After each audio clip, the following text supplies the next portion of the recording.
Monsieur Gollnisch. Merci, Monsieur le Président. C'est à la fois un rappel au règlement et une protestation. Nous avons, lors de la dernière session, nous sommes intéressés, comme régulièrement, à la question des droits de l'homme. Mais je voudrais vous parler, en me fondant sur le règlement et en vous fondant sur les textes que notre Assemblée a adoptés, sur la question des droits de l'homme au Parlement européen. Tous les textes concordent pour dire qu'avant qu'une décision soit prise contre quelqu'un qui lui porte grief, cette personne doit être entendue. Je veux citer l'article 41 de la Charte européenne des droits fondamentaux, l'article 68 des mesures d'application du statut, qui dit que toute décision en matière de recouvrement n'est prise qu'après que le député concerné ait été entendu préalablement par le secrétaire général. Le secrétaire général me spolie de 300 000 € et il a refusé de m'entendre. Nous avons voté, mes chers collègues, un code européen de bonne conduite administrative qui dit que dans les cas où une décision affecte un particulier, et nous sommes aussi des citoyens, il est nécessaire de lui permettre de soumettre non seulement des observations écrites, mais je cite, et si nécessaire de présenter des observations orales. Ce droit m'a été dénié. Il résulte aussi d'une résolution de notre Parlement du 9 juin 2016. Or, tous ces textes, Monsieur le Président, les juristes consultes du Parlement, qui sont sous vos ordres ou sous les ordres du secrétaire général Welle, s'efforcent en ce moment devant la juridiction de Luxembourg pour réfuter ma réclamation légitime à au moins être entendue. Ils s'efforcent d'en minimiser la portée, de dire que ces résolutions n'ont pas de valeur obligatoire. Alors, mes chers collègues, quelle que soit la diversité de nos opinions, ce qui arrive aujourd'hui pourrait arriver à d'autres. Et je vous parlerai, Monsieur le Président, de la situation de mon assistant. Il y a une véritable forfaiture judiciaire. J'ai le texte que je vais donner demain en conférence de presse. Votre administration a fait croire faussement, mensongèrement, à la Cour de Luxembourg que le Parlement n'avait aucune réclamation de nature judiciaire contre mon assistant. Or, M.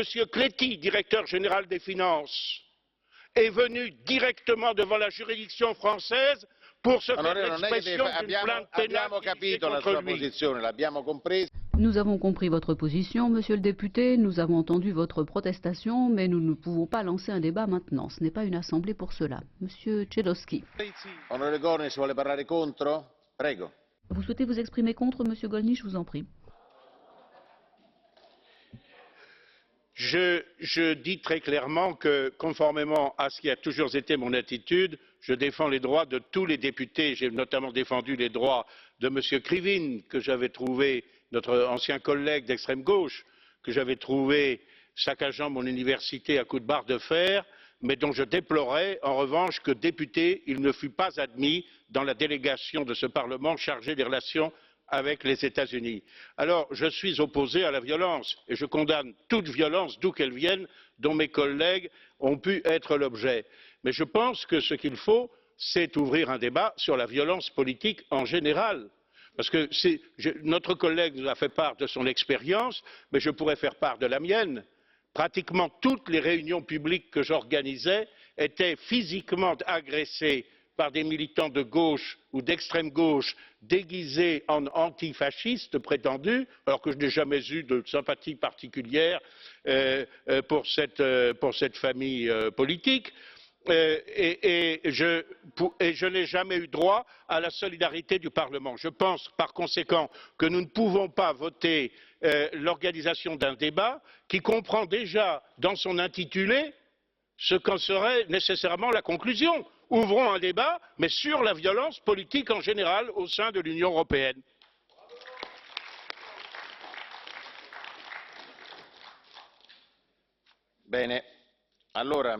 Bien. Adopté pour la session du 13 septembre a été distribué. Avez-vous des remarques à propos de ce procès-verbal? Non. Alors le procès-verbal est donc réputé adopté. Monsieur Gollnisch, je vous en prie. Oui, j'ai une remarque, Monsieur le Président. nous avons dans ce procès-verbal adopté un certain nombre de textes, notamment sur les droits de l'homme en Birmanie, par exemple, sur les droits de l'homme dans ce village bédouin qui a été évoqué tout à l'heure, et dans d'autres endroits. Moi, j'aimerais bien qu'un jour notre Parlement puisse débattre des droits de l'homme au Parlement européen. Merci.